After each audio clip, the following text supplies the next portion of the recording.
在生活中，我们经常会说要是就，该怎么用呢？和我一起看看吧。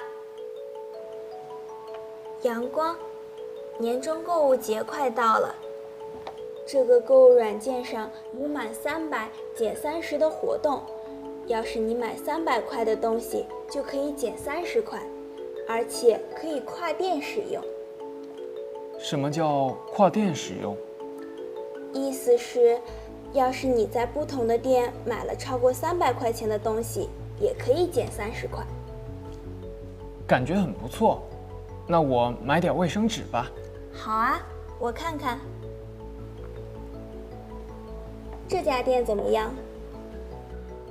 这个牌子的纸有点硬，要是软一点就好了。哎，这个牌子不错，不但纸很软，而且要是在他们家买4箱的话，除了满300减30，还可以打7折。虽然很便宜，不过我马上就要换宿舍了，要是用不完，就得搬到新宿舍去。确实有点多，不过你可以问问其他人要不要呀。好主意，我这就问问王森要不要。现在可以知道，要是就表示假设，前面的分句提出假设，后面的分句表示在假设的情况下出现的结果，就可以省略。比如，要是你买300块的东西，就可以减30块。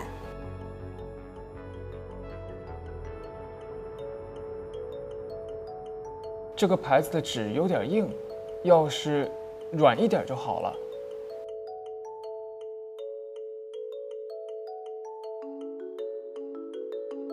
要是用不完，就得搬到新宿舍去。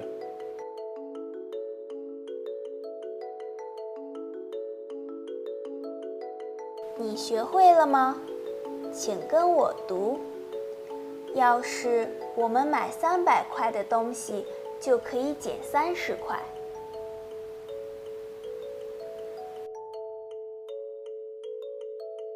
要是软一点就好了。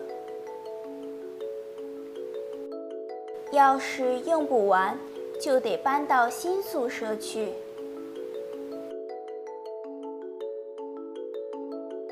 要是网上有购物节，你会买什么东西呢？有机会可以告诉我。下次见。